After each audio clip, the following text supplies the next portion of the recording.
Hello दोस्तों, welcome to my channel. दोस्तों, आप लोगों का स्टडी मंत्रा एस के पे स्वागत है। दोस्तों, आज का जो टेस्ट सीरीज होगा वो झारखंड का है, जो आपके जेएसएससी सीजीएल के लिए झारखंड दरोगा, झारखंड पुलिस और हाल ही में जो एक्सरसाइज कांस्टेबल का जो फॉर्म आया उसके लिए भी इम्पोर्टेंट है। तो आइए आज का सेशन हम लोग स्टार्ट करते हैं। और आज का जो क्वेश्चन है आपके सामने वो ये रहा कि संथालों में कैसे परिवार होते थे। संथालों में कैसे परिवार होते थे। दोस्तों, इसमें दो तीन मैं फैक्ट बता दूं। संथाल की जब बात आई है तो इसमें दो तीन फैक्ट ये जानना है कि जो झारखंड की जो सबसे बड़ी जनजाति है, या आपसे पूछा जाए कि झारखंड में जनसंख्या के आधार पर संथाल कौन से स्थान पे आते थे, तो पहला स्थान पे आते हैं। कौन से स्थान पे आते हैं दोस्तों? पहला स्थान पे आते हैं। और दूसरी बात क्या, और जब संथाल जो थे वो झारखंड से प्रवेश करने के पूर्व इसको क्या कहा जाता था? तो खेरवार कहा जाता था। क्या कहा जाता था? खेरवार जाति कहा जाता था। जब ये झारखंड में नहीं थे तो इसके पूर्व इनको खेरवार के नाम से जाना जाता था। ये दो तीन फैक्ट आप याद रखेंगे। आपसे पूछा जा रहा है कि संथालों में कैसे परिवार होते थे। एकल यानी कि एक लोग होते थे, संयुक्त, ए बी दोनों, या इनमें से कोई नहीं। तो आपका जो सही उत्तर होना चाहिए वो कौन सा होना चाहिए? चलिए आप लोग बताइए कि संथालों में कैसे परिवार होते हैं। एक व्यक्ति का होता है या संयुक्त होता है? एकल कहने का मतलब क्या? जैसे कि हम लोग के यहाँ होता है, चाचा होते हैं, चाची होते हैं, उनके बेटे होते हैं, या एक दो तीन चाचा जब उनको साथ में रहते तो उन्हें संयुक्त परिवार कहा जाता है। लेकिन एक लोग रहते हैं, सिर्फ मम्मी पापा अपने भाई, तो उसे एकल परिवार कहते हैं। तो संथालों में कैसे होते थे? तो यहाँ पे जो होते थे सी ऑप्शन, यानी कि ए और बी दोनों टाइप के लोग होते थे। नेक्स्ट क्वेश्चन कि संथालों के मध्य विवाह की क्या व्यवस्था थी। संथालों के बीच में जो विवाह होती थी वो उसकी व्यवस्था कैसी होती थी?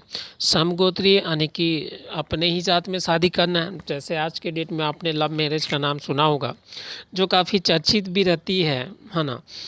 तो लोग कहते हैं कि अब जो पहले के लोग हैं उनका उनका जो मनुस्मृति या जो थाउट है, वो कहते हैं कि नहीं, जो शादी होनी चाहिए वो समगोत्रीय हो, अगर आप जिस कास्ट के हो उसी कास्ट में। बट ऐसा कुछ नहीं हो के। तो संथालों के मध्य विवाह की व्यवस्था क्या थी? समगोत्रीय थी, यानी कि एक जाति में, परगोत्रीय दूसरे जाति में, जनजाति बहिर्विवाह या जनजाति के साथ भी शादी, या इनमें से कोई नहीं। तो 9th नंबर का जो राइट आंसर है दोस्तों, वो option B is the right answer. पर गोत्रीय, यानी कि दूसरे गोत्र में भी शादी किया जा सकता था। सोचिए, इतनी पुरानी सभ्यता होने के बाद भी लोग आज जाति के नाम पे लोग विवाह नहीं करते। ओके, आइए नेक्स्ट क्वेश्चन देखते हैं। यानी कि आप इससे अंदाज़ा लगा सकते हो कि संथाल जाति जब यहाँ पे बसी हुई थी तो भी वहाँ पर गोत्रीय शादी होता था। लेकिन आज के डेट में बहुत लोग ऐसा सोचते हैं कि नहीं, शादी होनी चाहिए अपने जाति में, अपने गोत्र से। नेक्स्ट क्वेश्चन है दोस्तों, संथालों में कितने प्रकार के विवाह प्रचलित थे? 8, 7, 6, 4। कितने प्रकार के होते थे दोस्तों? तो A is the right answer. 8 प्रकार के शादी होते थे संथालों में। संथालों में कितने प्रकार की नातेदारी होती थी? जैसा भी होता है ना कि ये मेरा मामा का बेटा, फूफा का बेटा, फुआदी का बेटा, तो वहाँ पे कहता है कि संथाल में कितने प्रकार के नातेदारी होती थी? 1, 2, 4, 5। तो चलिए राइट आंसर बताइए। इसका राइट आंसर जो है वो B is the right answer. Next question की ओर हम लोग मूव करते हैं दोस्तों। संथालों में समाज में दीक्षा संस्कार को क्या कहते थे? संथाल जाति में जो दीक्षा लिया जाता था उसको क्या कहते थे? कन छठियार, बी जन्म छठियार, सी चाचो छठियार, या डी इनमें से सभी। तो संथाल समाज में जो दीक्षा संस्कार होता था उसको क्या कहा जाता था? तो 12th का सी इज़ द राइट आंसर। चाचो छठियार कहा जाता था। नेक्स्ट क्वेश्चन, संथालों में विवाह को क्या कहते थे? बापला, आदि, अनादि, या ओप ऊपर तिपी। देखिए दोस्तों, ये सब सारे क्वेश्चन इंपॉर्टेंट हैं, इसलिए हमारी टीम के द्वारा हमेशा कोशिश ये रहता है कि अच्छे से अच्छे क्वेश्चन लाया जाए और आप लोग को प्रैक्टिस करवाया जाए। ओके, तो संथालों में विवाह को क्या कहते थे? चलिए ऑप्शन बताइए, राइट आंसर बताइए। A is the right answer. बापला क्या कौन सी जाति का विवाह को कहते थे? संथालों में जो विवाह होता था उसको बापला कहते हैं। नेक्स्ट क्वेश्चन की ओर हम लोग मूव करते हैं दोस्तों। संथाल जनजाति में प्रचलित विवाह है। संथाल जनजाति में कौन से प्रकार के विवाह प्रचलित है, यानी कि चलता है? किरिंग बापला, संग विवाह, संगा विवाह, किरिंग जोवाई या इतुत? चलिए बताइए इसका राइट आंसर क्या होगा दोस्तों 14 नंबर का। तो A is the right answer, किरिंग बापला। संथाल जनजाति में जो प्रचलित विवाह थे वो कौन से विवाह प्रचलित थे? किरिंग बापला। नेक्स्ट क्वेश्चन की ओर। संथाल समाज में परित्यक्ता विवाह को क्या कहते हैं? परित्यागता किसे कहते हैं? जो परित्याग कर दे, ठीक ना, जो कि आप अपने घर को छोड़कर, जिसको घर जमाई कहा जाता है, तो उसको क्या कहते थे? इतूत कहते थे, घरदी जमाई कहते थे, सांगा कहते थे, या इनमें से कोई नहीं? जो लास्ट ऑप्शन है दोस्तों, इनमें से कोई नहीं का है। ओके, तो क्या कहते थे दोस्तों संथाल समाज में परित्यागता विवाह को? तो चलिए आप राइट आंसर बताइए। सी इज़ द राइट आंसर, सांगा कहा जाता था। जैसे कि आज के डेट में हम लोग के यहाँ अगर कोई घर जमाई अगर अपने क्या बोलते हैं उसको, ससुराल में ही लड़का अगर बच जाए तो उसे घर जमाई कहते हैं, लेकिन संथाल जनजाति में क्या कहा जाता था? सांगा कहा जाता था। नेक्स्ट क्वेश्चन की ओर हम लोग मूव करते हैं दोस्तों। संथाल समाज में क्रय विवाह को क्या कहते हैं? सदाई बापला, बहादुर बापला, गुलाइटी बापला, या इनमें से कोई नहीं? तो बताइए दोस्तों। इसका जो सही उत्तर होगा सदाई बापला। संथाल समाज में क्रय विवाह को क्या कहा जाता है? सदाई बापला। नेक्स्ट क्वेश्चन की ओर हम लोग मूव करते हैं दोस्तों। संथालों में विनिमय विवाह को क्या कहा जाता है? संथालों में विनिमय विवाह को क्या कहा जाता है? विनिमय मतलब आप समझ रहे होंगे दोस्तों, एक्सचेंज विवाह। इतुत बापला, बी ऑप्शन में बहादुर बापला, सी में गुलाइटी बापला, या डी में निर्बोलोक बापला? तो 17 नंबर का राइट आंसर दोस्तों गुलाइटी बापला। इसका सही उत्तर क्या होगा? गुलाइटी बापला।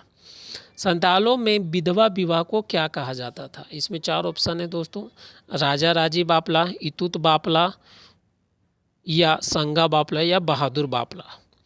तो 18 का जो राइट आंसर है दोस्तों वो A is the right answer, राजा राजी बापला। जब कोई औरत विधवा हो जाती है और जब उनका शादी होता है दोस्तों, तो उस शादी को क्या कहा जाता है? राजा राजी बापला। नेक्स्ट क्वेश्चन की ओर हम लोग मूव करते हैं।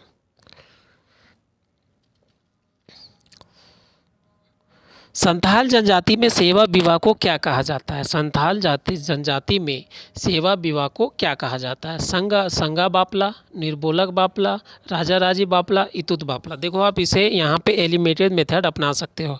राजा राजी बापला किसे कहते हैं? तो विधवा को, तो ये होगा नहीं। संग बापला किसे कहते हैं? जो घर जवाई बन के रहते हैं, वो होगा नहीं। तो ऑप्शन 2 बचे हुए हैं। तो 19 का राइट आंसर होगा दोस्तों B is the right answer, निर्बोलक बापला। संथालों में प्रेम विवाह को किस नाम से जानते हैं? जैसे कि आज के डेट में हमारे समाज में अगर कोई शादी कर लेता है तो क्या कहते हैं? संथालों में अगर हम लोग में प्रेम विवाह होता है तो क्या कहते हैं? Love marriage. बट उन लोग में क्या होता है संथाल में? इतुत बापला, संगा बापला। तो देखो ये दोनों तो वैसे ही हट जाएंगे, ए और बी, खदाई बापला, या इनमें से कोई नहीं। तो इसका जो राइट आंसर है दोस्तों A is the right answer, इतुत बापला। संथाल जनजातियों में दिए जाने वाले वधू मूल्य को क्या कहते हैं? संथाल जनजाति में वधू मूल्य दिया जाता है। हम लोग दहेज लेते हैं, वर मूल्य हम लोग को मिलता है, लेकिन वधू मूल्य दिया जाता है कौन सी जनजाति में? संथालों में। तो उसको क्या कहा जाता है? पौन, जुर्माना, रकम, दहेज? तो चलिए बताइए इसका right answer. A is the right answer, पौन कहा जाता है दोस्तों। वधू मूल्य को क्या कहा जाता है? पौन कहते हैं। किस जनजाति का है सर ये संथाल जनजातियों में है। संथालों का प्रमुख देवता कौन सा होता है? संथालों में प्रमुख देवता कौन सा होता है? धर्मेश, सिंगबोगा, मरांगबुरु, या जाहर एरा? तो 22 का राइट आंसर क्या होगा दोस्तों बताइए? B is the right answer, Singbonga. Okay, वधू मूल्य को क्या कहते हैं दोस्तों? तो वधू मूल्य को पौन कहते हैं। और संथालों का जो प्रमुख देवता होता है उसको क्या कहते हैं दोस्तों? उसको सिंह बोगा कहते हैं। संथालों का दूसरा प्रमुख देवता कौन सा होता है? संथालों का दूसरा प्रमुख देवता कौन सा होता है? ठाकुर जी, मरांग बुरु, या झारखंड बुरु, या हाथू हाथू बोंगा।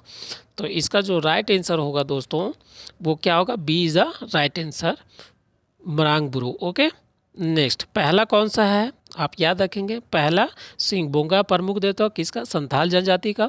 दूसरा जो है मरांग बुरु किसका? संथाल जनजाति का दूसरा प्रमुख देवता।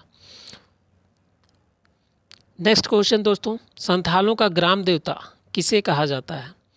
ग्राम देवता किसे कहा जाता है? जाहरे एरा को, सिंह बोंगा को, हाथू बेंगा को, या धर्मेश को। तो 24 का राइट आंसर क्या होगा? ए इज द राइट आंसर, जाहर एरा को। नेक्स्ट क्वेश्चन, संथालों के किस देवता का निवास स्थान जाहर थान है? जाहरेरा, धर्मेश, मरांग बुरु, या हाथू बोंगा। तो चलिए बताइए इसका राइट आंसर दोस्तों। A is the right answer, जाहिर एरा। देखो दोस्तों, आज का जो सेशन है वो काफ़ी इम्पॉर्टेंट है, क्योंकि आज का जो सेशन है हमारे टीम की ओर से पूरी एकदम जो ओरिएंटेड है होती है वो किस पे ओरिएंटेड है? संथाल जनजाति पे। आज का सेशन या प्रैक्टिस सेट करने के बाद आपसे एक भी क्वेश्चन नहीं छूटेंगे, क्योंकि ये पूरी तरह से किस पे ओरिएंटेड है? किस जनजाति पे? तो संथाल जनजाति पे। और सारे क्वेश्चन इंपॉर्टेंट है, कहीं ना कहीं ज़रूर पूछा गया झारखंड के एग्जामों में। नेक्स्ट क्वेश्चन देखते हैं दोस्तों, संथाल में किस देवता को विश्व विधाता कहते हैं? संथाल जनजाति में किस देवता को विश्व विधाता कहते हैं? ठाकुर जी को, सिंह बोंगा को, या सी हाथू बोंगा को, या जाहिर एरा को। तो चलिए बताइए इसका right answer. A is the right answer, Thakur ji को। नेक्स्ट क्वेश्चन, संथालों के देवता को कहते हैं ओडक बोंगा, हाथू बोंगा, सिंह बोंगा, इनमें से कोई नहीं। तो 27 का राइट आंसर क्या होगा दोस्तों? ओडक बोंगा। ठीक है, देखो आप यहाँ देवता देवता देख के मतलब आप कंफ्यूज ना कर जाए। सबसे पहले आपसे पूछा गया था कि प्रमुख देवता कौन सा होता है, तो वो कौन था? सिंह बोंगा। दूसरा आपसे पूछा गया था कि दूसरा प्रमुख देवता कौन सा होता है, तो मुरु बोंगा, जिसको कहते हैं, कौन सा था ऑप्शन में दोस्तों? मरांग बुरु। ठीक ना, कौन सा दोस्त था? मरांग बुरु। और ग्राम देवता कौन सा था? तो ये सब चीज़ें आप याद रखेंगे, ये सब चीज़ें आप याद रखेंगे दोस्तों।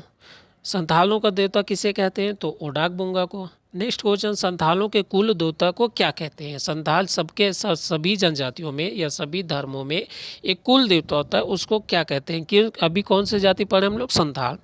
तो अबके बोंगा, उड़क बोंगा, हाथू बोंगा, मराक बुरु। तो क्या कहते हैं दोस्तों? 28 का राइट आंसर आप बताएं। ए इज़ द राइट आंसर, अबके बोंगा। ओके, नेक्स्ट क्वेश्चन देखिए दोस्तों, गांव के धार्मिक प्रधान को क्या कहते हैं? मांझी, नायके, या फिर जायके, या पाहन। तो 29 नंबर का जो राइट आंसर है दोस्तों वो B is the right answer. गांव के जो धार्मिक प्रधान होते हैं उसको नायके कहा जाता है। नेक्स्ट क्वेश्चन देखिए दोस्तों, सफा होड़ समुदाय, सफा होड़ किस संप्रदाय से संबंधित है? सफा होड़ एक आंदोलन था, वो किस संप्रदाय से संबंधित है? उरांव से, हो से, संथाल से, या बिरहोर से। तो चलिए इसका राइट आंसर बताइए।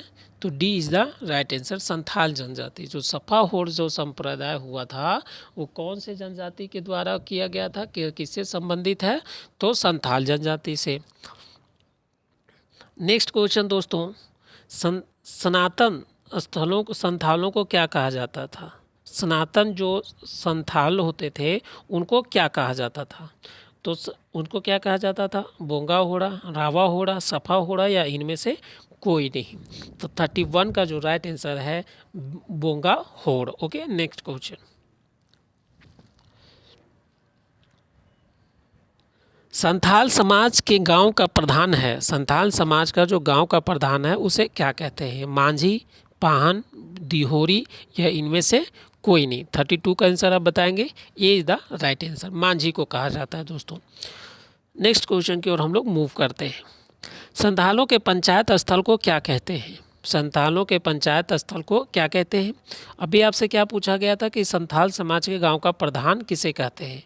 तो ये था, इसको मांझी कहते हैं। अब कहता है कि संथाल के पंचायत स्थल को क्या कहते हैं, तो इसका राइट आंसर आप बताइए। मांझी थान, जाहिर थान, मिडक्को या इनमें से कोई नहीं। तो इसका जो सही आंसर होगा दोस्तों वो क्या होगा, मांझी थान। नेक्स्ट क्वेश्चन की ओर हम लोग मूव करते हैं। संथाल समाज को नैतिकता का ज्ञान कौन देता है? संथाल समाज को नैतिकता का ज्ञान कौन देता है? मांझी, पाहन, जोंगा मांझी या इनमें से कोई नहीं। तो मांझी क्या होता है? मांझी जो होता है वो क्या होता है, अभी हम लोगों ने देखा था दोस्तों कि जो मांझी होता है संथाल समाज के गांव का जो प्रधान होता है वो कौन होता है? मांझी होता है। यहाँ आपसे क्या पूछा जा रहा है 34 नंबर क्वेश्चन में कि संथाल समाज को नैतिकता का ज्ञान कौन देता है? तो चलिए इसका उत्तर बताइए। सी इज द राइट आंसर, जोंगा मांझी। कौन देता है? जोंगा मांझी। नेक्स्ट क्वेश्चन देखिए, संथालों में सबसे कठोर सजा क्या है? संथाल जनजाति में सबसे कठोर सजा क्या है? आज भी हमारे कोर्ट के द्वारा, चाहे वो सुप्रीम कोर्ट या हाई कोर्ट के द्वारा, सबसे कठिन सजा क्या सुनाई जाती है? उम्र कैद या फांसी की सजा। जो संथाल जनजाति में था वो सबसे कठोर सजा कौन सी थी? 4 ऑप्शन आपके सामने रहा। पहला ऑप्शन है बिटलाहा, दूसरा गांव बहिष्कार, तीसरा समाज बहिष्कार या इनमें से सभी। 35 नंबर का जो क्वेश्चन है दोस्तों वो D is the right answer. यानी कि अब आपसे अगर ये देखो यहाँ से 4 क्वेश्चन पूछे जा सकते हैं। सबसे पहला क्वेश्चन पूछा कि कठोर सज़ा क्या है, उसमें आपसे ये पूछा जा सकता है कि बिटलाहा कौन से जनजाति में कौन सी सज़ा दी जाती थी, गांव बहिष्कार किस जनजाति का रीति रिवाज है, समाज बहिष्कार किस कौन से जनजाति में प्रचलित थी। तो यहाँ से 3 क्वेश्चन बनते हैं। एक क्वेश्चन यहाँ पे बना, ये इनमें से सभी जो हैं, चाहे बिटलाहा हो, गांव बहिष्कार हो या समाज बहिष्कार हो, इन सभी जो प्रचलित है वो कौन सी जनजाति में? संथाल जनजाति में। नेक्स्ट क्वेश्चन की ओर हम लोग मूव करते हैं दोस्तों। संथालों का सबसे प्रिय पर्व कौन सा है? सोहराय, सरहुल, करम या एरोक। चलिए बताइए इसका आंसर दोस्तों। A is the right answer, Sohrai. जो संथाल का जो सबसे प्रिय पर्व होता है वो कौन सा होता है? सोहराय। सोहराय किस महीने में मनाया जाता है? सबसे पहले पूछा कि संथाल जनजाति का जो सबसे प्रिय पर्व होता है वो कौन सा होता है, तो सोहराय होता है। और पूछता है कि ये किस माह में मनाया जाता है? माघ में, पूस में, फागुन में या बैसाख में। तो 37 का B is the right answer, पूस में मनाया जाता है दोस्तों। सोहराय पर्व कितने दिन मनाया जाता है? सोहराय पर्व जो होता है वो कितने दिनों तक मनाया जाता है? 3 दिन, 5 दिन, 4 दिन, 2 दिन। तो B is the right answer, 5 दिन। एक बार मैं क्विक रिवीजन करा देता हूँ दोस्तों, ठीक है। सबसे पहले पूछा क्या गया था कि संथाल जनजाति का सबसे इम्पोर्टेंट पर्व कौन सा होता है? सोहराय होता है। कौन सा महीना में मनाया जाता है? तो वो मैंने देखा था, अभी हम लोगों ने देखा। फिर देखा कि सोहराय पर्व कितने दिन तक मनाया जाता है, तो 5 दिन तक। नेक्स्ट क्वेश्चन देखिए दोस्तों, एरोक पर्व कब मनाया जाता है? एरोक पर्व कब मनाया जाता है? माघ में, फागुन में, चैत्र में, आषाढ़ में। तो 39 का जो राइट आंसर है दोस्तों वो D is the right answer, आषाढ़ में। नेक्स्ट क्वेश्चन,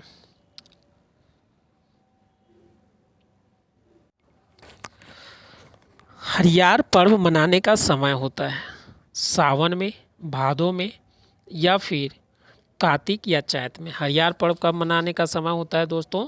तो ये जो होता है वो सावन में मनाया जाता है। नेक्स्ट क्वेश्चन देखिए, बहा पर्व किस महीने में मनाते हैं? फागुन में, चैत में, सावन में, भादों में। तो ये कब मनाया जाता है दोस्तों? वो फागुन में मनाया जाता है। नेक्स्ट क्वेश्चन दोस्तों, बाह का अर्थ क्या होता है? पत्ती, पेड़, फल, फूल। इसका अर्थ क्या होता है? पत्ती। बाह पर्व का अर्थ क्या होता है? पत्ती। कब मनाया जाता है? तो ये फागुन में मनाया जाता है। नेक्स्ट क्वेश्चन देखिए दोस्तों, संथाल गांव के मांझी की अनुपस्थिति में कौन कार्य करता है? संथाल गांव के जो मांझी होता है जब वो अनुपस्थित रहता है तो कौन कार्य करता है? गुड़ाइत करता है, परमानी करता है, जोग परगनेत करता है या परगनेत करता है। तो इसका जो सही उत्तर होगा दोस्तों वो B is the right answer, परमानिक। जब संथाल गांव के मांझी जब अनुपस्थित रहता है, नहीं रहता है, तो उसके एवज में कौन कार्य करता है? परमानिक। नेक्स्ट क्वेश्चन दोस्तों, संथाल गांव के संदेश वाहक को क्या कहते हैं? संथाल जो होते थे उसके जो संदेश वाहक होते थे उसको क्या कहते हैं? गुड़ाइत, जोग प्रमाणिक, प्रमाणिक, जोग मांझी। तो इसका सही उत्तर क्या होगा दोस्तों? गुड़ाइत।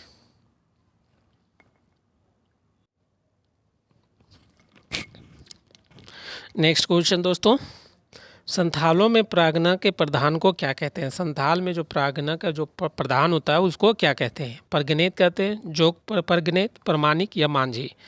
चलिए इसका सही उत्तर बताइए दोस्तों।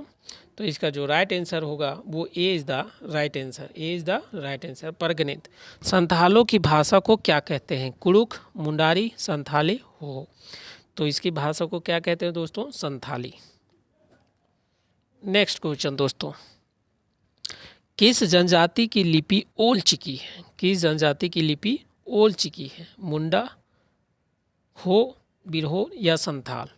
तो 47 का आपका राइट आंसर क्या होगा दोस्तों? D is the right answer.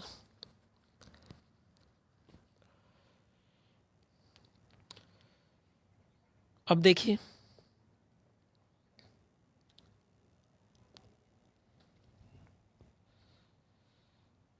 संविधान के किस संशोधन द्वारा संथाली लिपि को 8वीं अनुसूची में शामिल किया गया? संविधान में ऐसा कौन सा संशोधन, केवल संशोधन था जो संशोधन द्वारा संथाल लिपि को 8वीं सूची में शामिल किया गया है?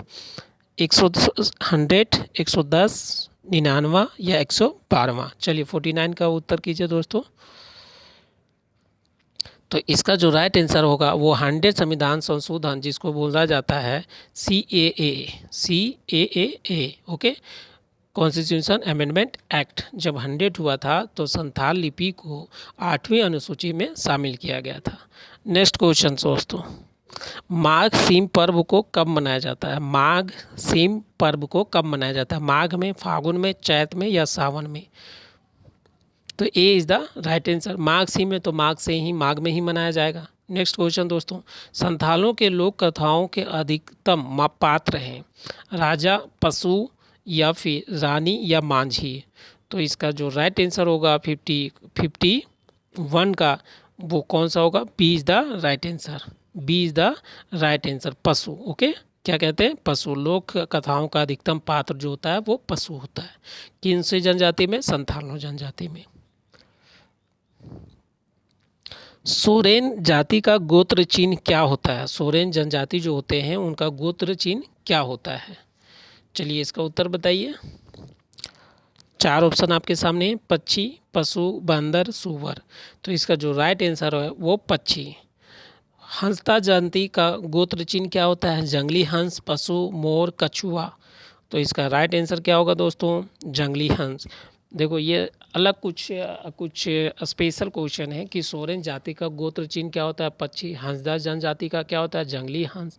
और लास्ट में हेम्ब्रम जाति का गोत्र चिन्ह क्या होता है? हेम्ब्रम जनजाति का गोत्र चिन्ह क्या होता है? कौवा, मोर, पशु, पान पत्ता। तो D is the right answer. D is the right answer. Okay, next question देखिए दोस्तों, चौड़े गोत्र का गोत्र चिन्ह क्या होता है? चौड़े गोत्र जो होते हैं उनका चिन्ह क्या होता है? छिपकली, नीलगाय, गाय, घोड़ा। तो 55 का राइट आंसर ए, छिपकली। ओके, नेक्स्ट क्वेश्चन दोस्तों, वास्के गोत्र का गोत्र चिन्ह क्या होता है? नाग सांप, हिरन, घोड़ा, लतर। तो इसका जवाब आप लोग को कमेंट बॉक्स में दे के बताना है। नेक्स्ट क्वेश्चन की ओर हम लोग मूव करते हैं। बेसरा जनजाति का गोत्र चिन्ह क्या होता है? हंस, बाघ, बाज, हिरन। तो 57 का जो राइट आंसर है वो B is the right answer. Okay, आज के सेशन का जो लास्ट क्वेश्चन है दोस्तों वो हमारा ये है कि संथाल महिलाओं को कौन कौन से स्थान पे जाना वर्जित है? जो संथाल महिलाएं जो होती है, जिसको लेके आपने साबरमाला का कहानी सुना होगा, जो कि मंदिरों में जाने से वर्जित कर दिया गया था महिलाओं को। तो उसी तरह कहता है कि संथाल महिलाओं को कौन कौन से स्थान पे जाना वर्जित है? मेला, मंदिर, हाराट या मांझी थान। इसका D is the right answer, मांझी थान। तो दोस्तों आज के सेशन को मैं यहीं पे आराम देता हूँ। Thank you, bye bye, take care.